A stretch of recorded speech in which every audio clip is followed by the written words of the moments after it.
Hello, everyone. Happy Saturday. I hope everyone is having a good weekend. Me and my guy Drew here are here to talk about round 4 showdown. It's going to be a little bit raw thoughts from me. I got on here about 30 minutes ago and was looking at some of the stats and stuff, and then I was like, you know what? Fuck it. We'll do it live. I kind of want to talk about this raw with Drew anyways. So, yeah, just a heads up. It's going to be a little bit raw, so I apologize in advance, but I also think that's kind of a good thing in a way. So, let's get right into it, Drew. How was your day? How are you looking as far as Classic go as well?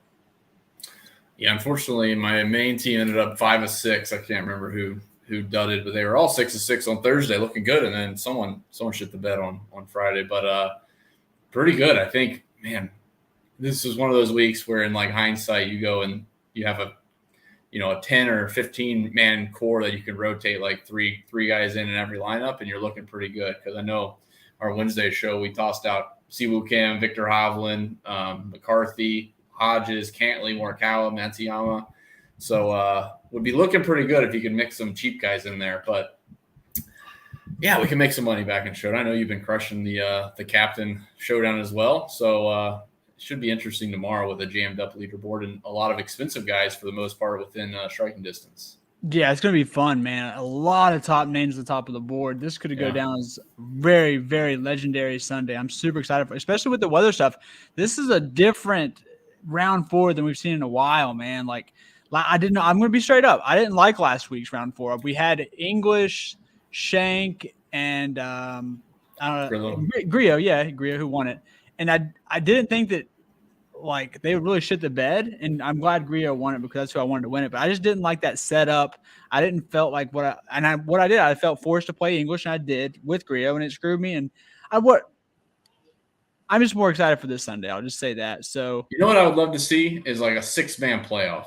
Yes, with like 4 of the studs. Exactly. Like how cool would that be? And it goes like 18 holes. God. Imagine. I mean, maybe 18 is a little aggressive. Let's say like 12 or 8, like something crazy. 6-man playoff weeds out 1 every 2 holes, and they go 8 or 12 holes. That would be pretty awesome. Yeah. And the thing is, there would be even more legendary with like all those guys that could legit be in it. But as far as Classic goes, I actually have a couple very, very live ones in Classic on FanDuel and DraftKings. Like you said, it was just pretty, dare I say, easy week. I'll say that. And I had a 5 out of 6 and a 2-2-2, which could have been way better. But I really do think a lot of the course history guys, a lot of guys that fit this course, it just felt pretty open. So I'll tell you what, ownership looking pretty good if you faded some of the chalky guys. Yeah. McIlroy, Morikawa, Hovland to a degree. I mean, Siwoo Kim was kind of chalky, but man, if you played these lesser owned guys, you're looking pretty good today. And kudos to you on Keegan Bradley today, by the way. Oh my gosh, Keegan on Saturdays is just so easy, dude. Like I played a lot of Sam Ryder. Like I'll be straight up with you guys. I played a lot of Sam Ryder. He screwed me. It didn't matter because I had 3.5x on Keegan, so I'm making money today, even with Ryder sucking ass. It's just you love that. And we gotta find the Keegan today, man. Like usually we don't gotta worry about these guys down low, but this weather edge once again a half a stroke advantage, and the pins will be harder tomorrow. I imagine they kind of make them a little easier on moving day. Tomorrow they get harder. And you do not want to be out on that course late. It is going to be really tough what I decided to do with these leaders. But, yeah, I mean, how are you – first of all, how are you viewing it? Like, these guys up top, we'll go ahead and start. The top 5. It's huge. So, yeah, T4 and up. What are you thinking? Yeah, honestly, the first thing I look at is kind of price and see what you can do with salary. Like, there's no Scheffler at 11.8 or something crazy. So, Rory is more than easy to fit in if you want to go that route. I just start looking at like who do I think is going to be chalky, and obviously the lowest price guys are going to be the chalkier names. So like Hubbard, Hodges, and Lipsky are probably going to be the popular guys. The other guys get plenty of ownership, but just from a value standpoint, like I would probably veer away from the chalkier values in this range. I wouldn't mind hammering, a Siwoo Kim or a McIlroy that's in the lead. But yeah, I think in this situation, the cheaper guys that are in the lead or close to the lead are going to be way higher than they should be. Because just from a bigger picture too, these guys aren't going to outplay their salary or outplay most of the people in the field on a regular basis, and you're going to be 30% owned. No thank you. So that's kind of how I look at it, is look at the cheapest guys and just naturally they're going to be over owned. That's just how it works. Yeah, I actually love that advice. You're going to have to make your choice on studs. There are so many studs tomorrow. You're going to have to make that decision We'll give you our takes on it. But I think what Drew says is generational. I'm overboard. But Some are generational. I'm saying there's a generational leverage spot tomorrow because with the weather edge, people are going to be playing these value guys up top, and they are going to get murdered. Look what Hideki and Stud did today. They went out last. And do you think Lipsky and Hubbard and them do you think they're going to be able to keep up with the worst conditions? I'm going to say Lipsky's played late. I think this will be his third time, so he's actually pretty done well. But I don't know if a 7,800 Lipsky can do it again in the tough conditions. So generational leverage spot.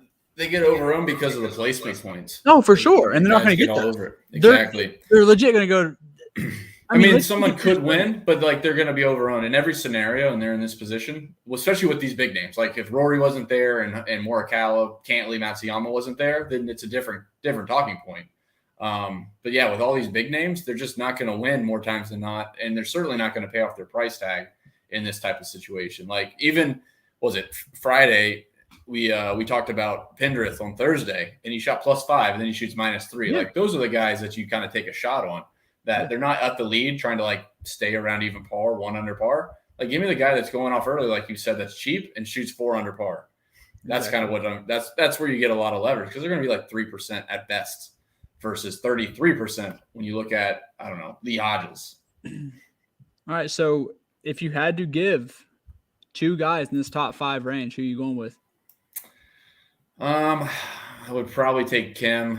I think Siwoo Kim's the guy I've been playing quite a bit of, and I would just at 8,500. I think there's a lot of room for him to still play mediocre and pay off his price tag. I'm kind of torn on McIlroy. I think there's not cheaper guys, but guys, a shot or 2 behind, three shots behind, that I would rather pay for and get a little bit of leverage, especially on this golf course. So it's tough. Matt Hovland really hasn't played great. He's been gaining strokes putting. Same with Wyndham Clark and Denny. But I think Siwoo Kim would be the guy that I would look to. And I can't say fade McIlroy, I guess, but I can. It would be the 2. I'm gladly saying that. I am okay. Go for it. Hardcore fading Roy tomorrow. Yeah, I got no one at anyone at -5. I mean, again, Hovland's just great, so he could just turn it on any given day. But he doesn't stand out to me. I would just play Siwoo Kim. If I want to talk about the top 4 guys here, it would be Siwoo Kim. It's just that dreaded final group is just going to get hammered. And not to mention Roy today, lost a stroke ball striking. I think he actually basically went even off the tee today. I think Roy loses a lot off the tee tomorrow, which obviously won't be from distance. I think he's going to spray a little bit in the worst conditions. I don't think he's going to do that well. His irons haven't been great, man. No, all week they've been mediocre. He just drives it so well. It looks like he can get away with it, kind of. But hardcore fade for me, and I hope I don't mush him. Siwoo Kim is good. I just ran the sheet, and I'll send it to you after the show. I don't want to confuse you on the show. And Siwoo Kim is at 86% positive off the tee, 76% positive on approach. So he is by far the best at 500 and better. I mean, just so consistent. I mean, you're over 80% essentially on your tee shots and your approach shots being positive. That's really good. So between the salary difference and stuff like that, I'll lean Siwoo for points for value too. So up top though, out of the top 5, if I'm picking one guy, I'm gonna go Clark. Actually, I like the way he's playing. So I'll go Clark Siwoo up here, and then I'll fade the rest. Do you have? He's next best. Yeah, he's next best. Yeah. He's 8 of 17 inside of 18 feet. I mean, pretty good tee to green, to be honest, even though his stats look mediocre on approach. But he's been pretty consistent. Off the tees, 81% positive, 69% nice for approach. Yeah. So, I don't hate it. I wish I could have, seen a sober, completely ready to go Wyndham at the PGA Championship. But I really think that's the only issue with that because besides that, he's been playing so well. So I'll keep – and Seawood's the same way. Seawood's the same type of play. I'm just more of a Wyndham guy, but I don't mind either of those 2 up top. And they're similar prices, so it's just really – I don't What's funny is I had a 2v2 coming in – or I had a 1v1 for my 2-2-2 lineup, and it was between Wyndham and Siwoo. And I went Wyndham, and it cost me a chance to get Straka in the 2-2-2. So I guess it was a 2v2. But, I loved both of them coming into the week, so – we'll continue to ride that out. Let's get on to this next range. Guys, hit the like button for me. I will love you a long time if you do. Let's go with just all the T14s. Pretty giant range here. What is popping in the Drew stats? Yeah, this is a spot I'm going to spend up on. I think Morikawa, Matsuyama, and even Spieth are guys I'm going to be way overweight on. My preference is in that order: Morikawa and then Matsuyama. They're just so cheap, and it's on a golf course they've both won at. I'm pretty sure Morikawa won here, but I know Matsuyama has. And ball striking wise, approach numbers look fantastic. They're really not overperforming with the putter. They're just kind of hanging in there. So actually sad to not see Matsuyama in the lead after his start today. But yeah, that's where I go. It's really Morikawa, Matsuyama, Spieth, like pay up in this range. Obviously, Keegan's going to be the fade. I'm sure you're going to say the same thing. In the next range, I mean, it's still kind of a spinned up spot. Like, I guess you could go Sung J M and Russell Henley, but there's really not any cheap guys yet that I'm super excited about.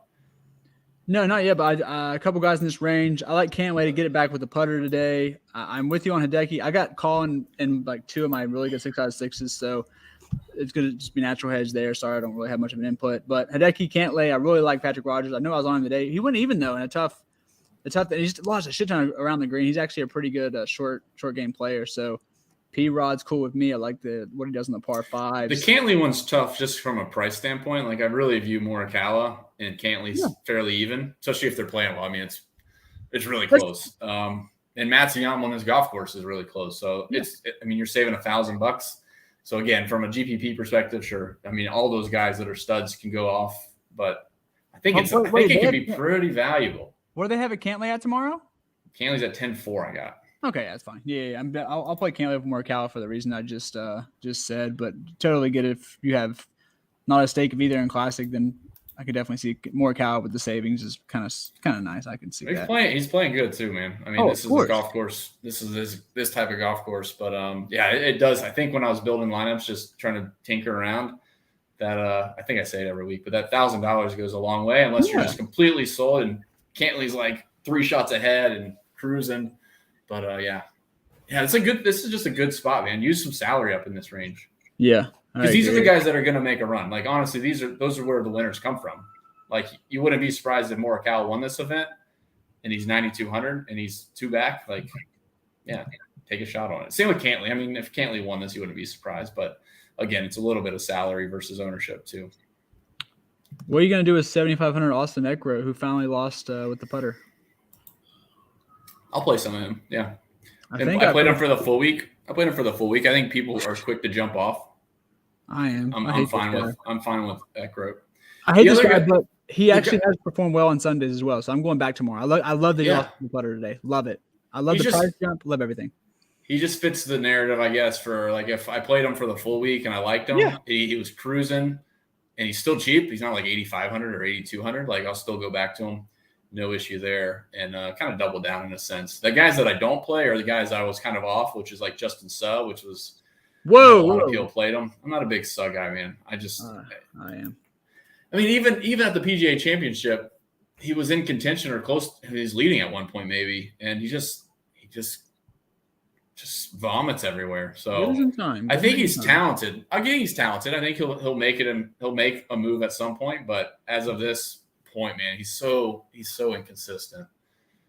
Like, cruise, like if he's in the lead after Friday, like stretch the lead out, don't fall back. That's what I want to see. I mean, Hideki's way more proven player, and look what he did. I mean, he shot 3 over 2. So I know, but he's like he said, he's proven. So I know I can go back to him, and he's probably going to win me more money than not at this stage. Yeah, but Suh is not really the greatest approach player. So he's not. I mean, I'm not surprised that he lost. I don't think he'll lose 2.5 again, but I won't be surprised if I see him gain. Yeah. I do like Sepp Straka on long hard course. Finish out this T14 and up range. Sepp Straka and Steven Jaeger for me. What are they showing? I listen. I have a Sepp Straka problem, and it's a good thing because he's good to me always. I love this guy. Love him so much. I love him on long hard courses. He was in my core this week. Shout out to Eric Cole, Sepp Straka, and John Rahm. That was the core this week. They all made the cut. No big deal. Even though they're none of them top 14. But yeah, what's Straka saying for you? Because I am going back to the kid. Actually, not the kid. He's like 34, but he's been mediocre. I think his drivers let him down quite a bit this week, which is, I think, not unexpected. He's not really, when he's driving it poorly, he struggles, especially on a longer golf course. Like, he gets away with it at a Honda because it's more of a kind of position off the tee and not a get it out. Like, you still got to hit it like 310 here and straight. Like, it's not like 290 and straight. which makes a big difference. So his numbers actually don't look great, to be honest. He's only had 9 shots inside of 18 feet on the par 3s and par 4s. And for context, like the average around here is like 12.5 inside of 18 feet. So he's not far off, but he's probably the worst one in this range. Oh, yeah. I just don't expect him to lose a stroke and a half of the tee again. I think he's always been good off the tee. I mean, like we talk about the positives. He's like the positive off the tee stuff. He's 64% off the tee positive, 79% positive on approach. So like his approach game has been great, but I think he's so out of position off the tee that's where he's trying to make up ground, and he's gaining strokes on the approaches because he's in the rough or he's further back. Looks like it's just in the rough. His driving accuracy is a little bit low. So yeah, I don't hate it. It's fine. He's not like one of those guys I would just like. So I will publicly say I'm not a Sugg guy, but Straka is like surprisingly good at times, man. Yeah, I am. I haven't been impressed by Straka randomly. Like pop up on a tough golf course and then he shoots 60 on an easy golf course. Like, dude, what is your style? He's a chameleon. It's like you know who's like he's on Live now. Sebastian Munoz is like that. Yeah. You don't know where he's good at. Like, is he good at? We don't know. He just pops up when he's playing well. He's playing well. It doesn't matter where he's at. If the game's on, the game's on. It's like it was like I heard a podcast the other day. It was with Patton Kizzire, and like when I think Patton Kizzire, I think like he needs like 10 fairways wide, and he can bomb it, find it somewhere, and then hit it on the green, and maybe 2-putt for a birdie on a par 5. And he's won at Mayakoba, and then he won somewhere else that was wide open, like Sanderson or out in California. And it's like, okay, that doesn't help me at all. Are you good on like the short and narrow tracks, or are you good on the wide open long tracks? But Sebastian Munoz is a perfect example. I never knew when to play him. I just assumed he would shoot 59 when everyone else shoot 68. Exactly. When no one's playing him too. Like that's when. But exactly. To complete this this whole range, anyone else in the T14? Not really. Just Joseph Bramlett's really cheap. His numbers aren't great, but I've been playing a handful of him, and he is pretty cheap. JJ Spawn's numbers look okay too, but yeah, I would if you really needed the salary. Those two guys are in a good spot for placement points if they play well, and they're not playing too bad up to this point. So yeah, Spawn and Bramlett are okay. I wouldn't play them together, obviously. All right, let's do a little small range. T23, just the T23s. Oh, Rom, Jesus Christ. Yeah. Oh my God. That's your guy to spend up on. I mean, oh my Lord. If like you talked about Cantley and I talked about, saving some salary and go to Morikawa, Matsuyama, I think this is a big reason why. Not to say Cantley can't go low on any given course, any given day, but Ron would be the interesting spend up. 4 shots back of the lead. I mean, he could potentially win this thing. I mean, he could shoot 7 under on this golf course. Like it's ridiculous. I mean, he shot 7 under for the Masters with a 4-putt double on the first hole. He's just unreal at times. So I think Rahm's an interesting spin up, and his numbers look incredible. He's 3 of 11 inside of 12 feet. Like he's made nothing. God bless. Yeah, 11 shots inside of 12 feet. There's only 2 other guys above him that are over 8 shots or 9 shots inside of 12 feet, and that is Morikawa and Matsuyama. So like the dude he's on track with his irons and his driving to be in position to shoot a low one. Bezaden, who I played a ton of this week, and I'll go back to, his stats don't look impressive, but the guy gets it done. And I mean, he has to make some putts. He has to make some putts to go low, but he's so consistent. They don't move his price ever. He's 7,600 for tomorrow. So sign me up for that. Keith Mitchell as well, 7,300 for him. I love that price. And he is 5 of 10 inside of 12 feet. So Keith Mitchell's another guy there. This is a good range. Like you can spend up or you can save some salary. I really do like this range. Woodland would be a fade. Woodland's a strong fade tomorrow. Yeah. He might just be a fade for the rest of the year because I keep playing him and he doesn't do anything. So can I ask you one thing? I know you don't like to look at the stat as much as I do, but it helped me with Kevin Tway a couple weeks back. Yeah. What is Mitchell within 18 feet? 7 of 17. He's got 17 shots. Okay, that's about tour average. 7 of 17, though. Yeah, I mean, yeah. Okay. 7 of 17 is basically the tour average. Yeah, but there's a fine line between looking at like how many did he leave on the table and then like how many opportunities he has. Like if he made like 15 of 17, like I'd be, and like the next best was 12, like 5 of 12 or something, I'd be like, well, she's still way better than the field on the proximity. So you play him. He's 7 of 17. Rahm is 5 of 19. So like, he's in the ballpark. Mitchell's cruising, man. I mean, you got to The love problem, Mitchell too. he's just not best on bent, and that's the problem. He's not that comfortable on it. Doesn't always excel on it, but the numbers are there. He's only 7,300. Sign me up. It's a good, like I said, this is a good range. Ricky Fowler's tough to get to at the price. He really hasn't shown me much in terms of our stats, like the ball striking stuff. So that's an easy fade. And Fitzpatrick, I think I've just sown my reputation to Fitzpatrick failing, according to Big T. So I guess I'll just have to keep fading until he retires in 50 years. But I really do like Rahm. Like, I don't think he's going to be as popular because people will play McIlroy, and Bezaid, Mitchell are fantastic salary savers. I hate to copy you, but I'm on the same boy. I love Bez on Sundays, actually. Bez, good. That's good to hear. Yeah. Bez is good on Sundays. I like Fowler. I like Rahm a lot. Fowler's a tweener play. I can't lie. I got an outright on him, so also a reason why I got some love, but the stats look absolutely atrocious. I just think he bounces back tomorrow after a very, very bad finish, as a lot of these guys had.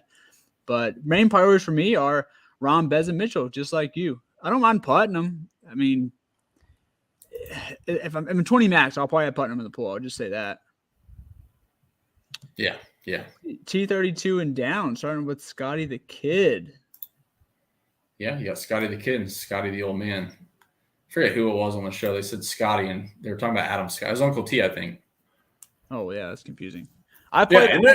He said Scotty, really, and he got mad. I questioned him, like, who? Man, Scotty I'm gonna have ridiculously, what's the word? Not good amount of Adam Scott. I gotta watch what I say around you because you'll freaking just troll me. God forbid I use a word wrong. I only do that on the 3-man show because I have someone to back me up. On the 2-man, I'll let it slide. I'm just kidding. Because then I just sound like a dick. So no, you can say whatever you want, man. I just liven up the show a bit. I think it's pretty lively tonight. So I think I think you pregame for this one. I've been pregaming since 3 p.m. It's 6:45, so we're ready to go.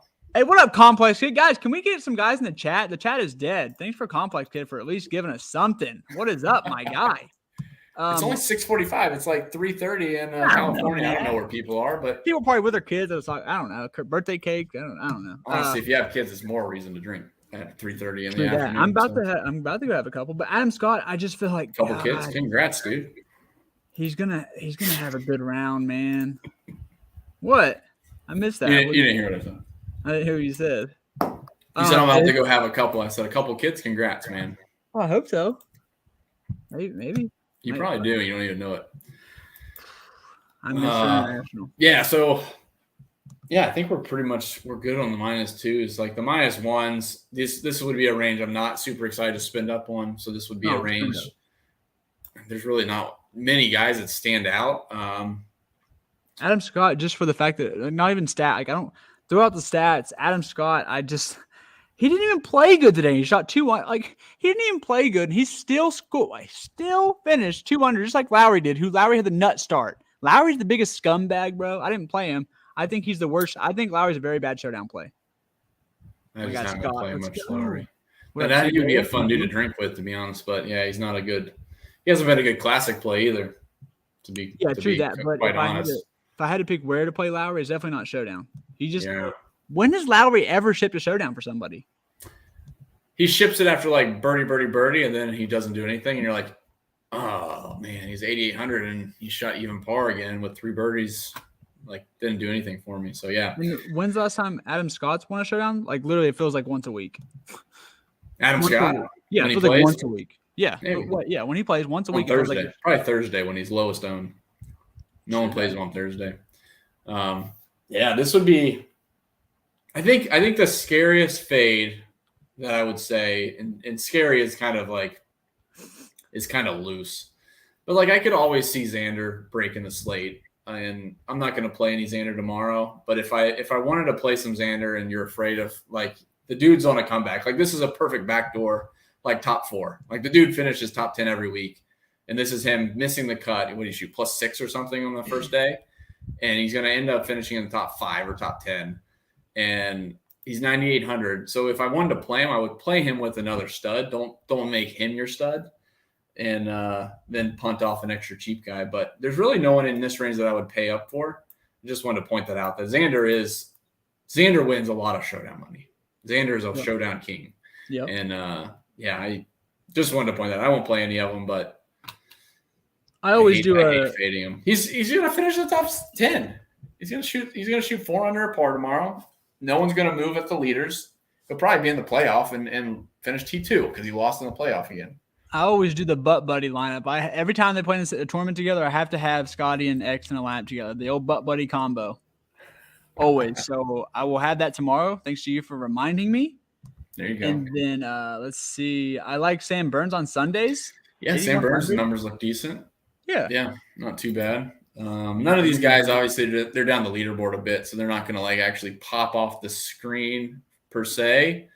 But I think Kuchar's okay. Sam Burns is really cheap, to be honest. I'm not a big Sam Burns guy, but he can always go low and shoot 5 under par on this golf course, which would be low. And that's probably it. Some of these guys have shown some form, but it's not consistent enough. Like Higo, no, I'm not going to go to Higo. He really hasn't been great. So there's no point in me chasing it. What's on approach again? Yeah, on approach across. What's interesting though is on approach is his approach number is negative, but he's actually had a decent number inside of 18 feet and 12 feet, but he's made a nice share of them. So I wish Hatton was cheaper. I would not mind going Hatton. I can't. I'm sorry, but I just can't play 9,300 Hatton. It cost me a bink on round 2 showdown because other people just went 2 studs and I did a stud with Hatton. It's just he's been bad. I would feel pretty strong conviction to fade him based off of you just can't pay that much. It would be if he was 82, 84 maybe. I can't do 9. Yeah. If he was 8K, I could maybe even then I would probably fade, but I could make the argument because of price. Yeah. But yeah, no Hatton for me. What's Sam Stevens stats looking like? Sam Stevens, rough on the putter. Good. Decent numbers on approach, to be honest. Off the tee, solid too. Yeah, off the tee is good. Approach isn't bad. I know it probably shows negative. Ours is he's losing a 10th of a shot or 100th of a shot per approach shot. So it's slightly negative.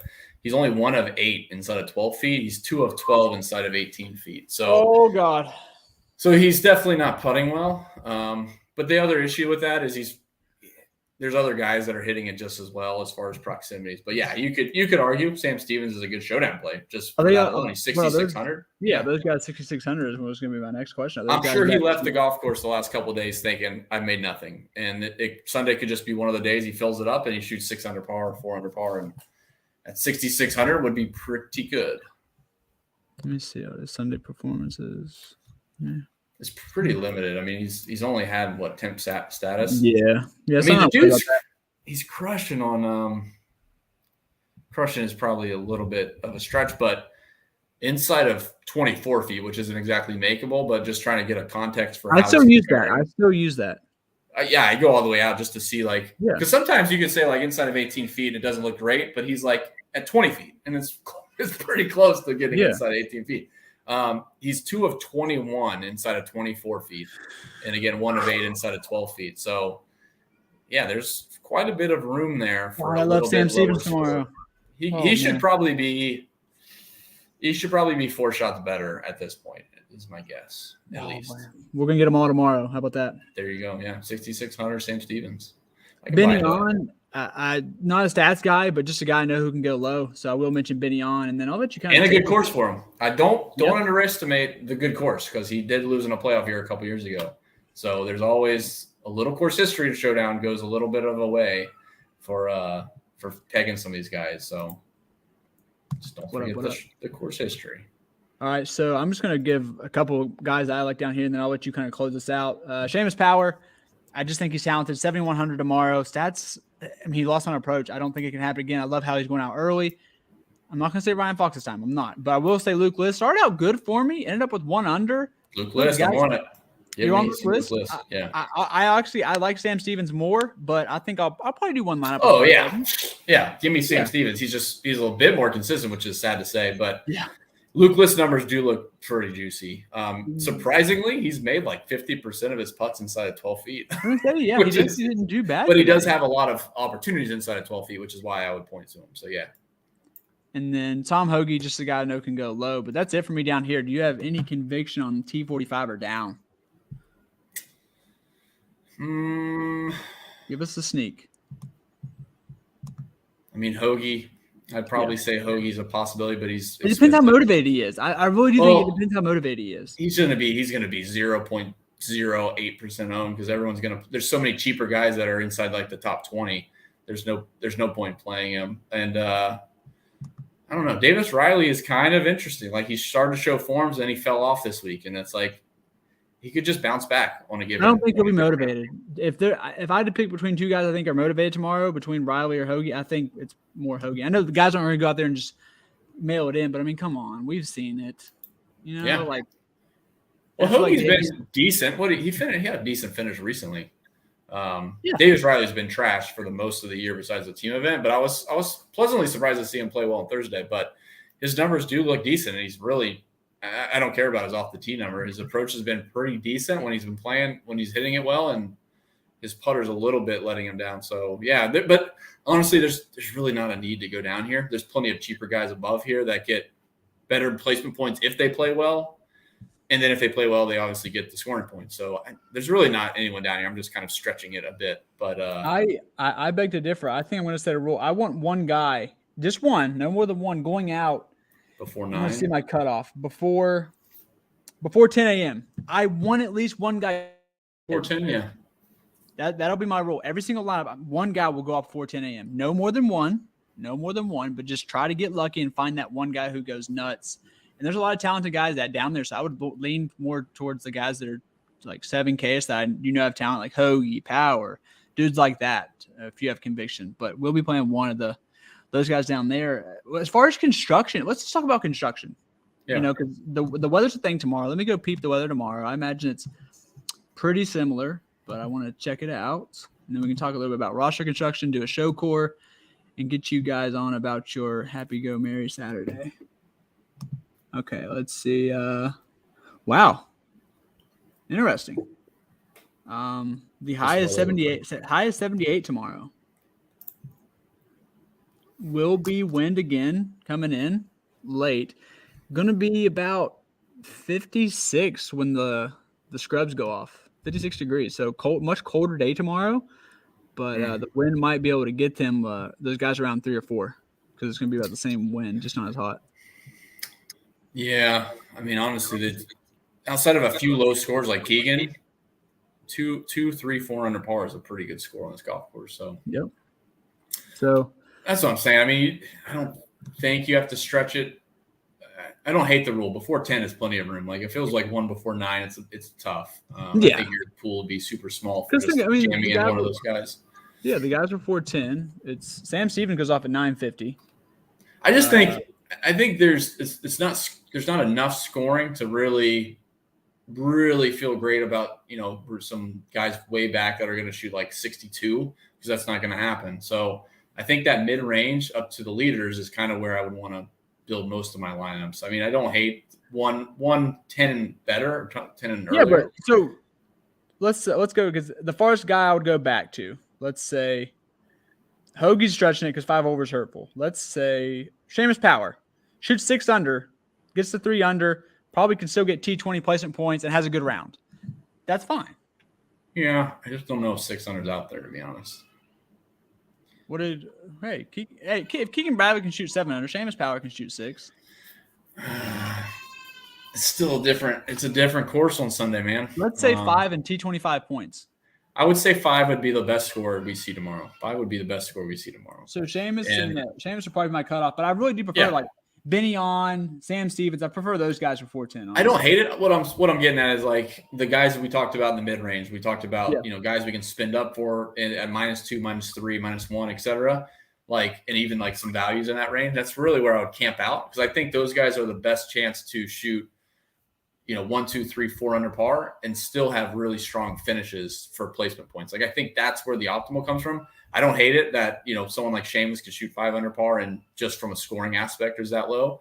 But I think for most builds, I'll say -1 and under is probably where I want to camp out. I just have a tough time seeing too many guys going low, even if they're teeing off early, because that cold weather makes a difference. Yeah, I was very surprised to see that, but I mean, like we said, the guys. And don't tilt too early, because you'll see a guy like, I'll pick out someone random like Sam Ryder or Ches Reavie or Thagala, and they're 3 under through 3, and they finish at 1 under. So don't sweat it too soon, because this course will get to you at some point. Mm-hmm. Especially that back 9 is not easy. Let's go ahead and do. Yeah, we'll do a core. Show core. I'm going to go first. We'll switch up. Sam Stevens. All right. Leave some salary for us. I'm going to go in the mid-range. I really do like Morikawa. I think 9,200 for Morikawa is solid. Putting the pressure on me a little bit, because I'll let you pick. There's enough room. You could go high or low. There's plenty of. But I don't want to go. I don't really want to go high. So let's do. Did you want me to give you a cheap one first? No, I don't need it. I actually don't need one. You go ahead and do your second pick though. I'm not ready yet. Bez, easy for me. Bez. Yes. How you feel about our boy Rambo? Love it. Yes. Yeah, that's why I didn't want to go. I was like, no, I was going to wait for you to shot the bet at Morikawa. If I went any higher, it probably wouldn't have worked. But yeah, absolutely. Yeah. And so now this kind of goes back to roster construction. So right now we have Seabass, Morikawa, Rahm, Stevens. Leaves you with 8K left for the final 2 positions. Our highest guys, Morikawa at 9th. Obviously, Rahm with firepower at T23. Where would you go for this next spot? What range? I would recommend one more guy in the top 15. Are we talking like single entry, like a hand-built single entry or something? Yeah, single entry. I'd probably play Siwoo Kim, man. 8,500, and then I would play go 7,500. There you go. Boom. Okay, so and then obviously that final spot, you kind of go back to the middle range, just get 1 under range. Yeah. So guys, like we said, the show core is Seabass, Morikawa, John Rahm, Samuel Stevens. Yes, sir. I appreciate you guys watching. Hit the like button for me, por favor. Everyone go enjoy your Saturday. Drew, any more final thoughts before we tune off?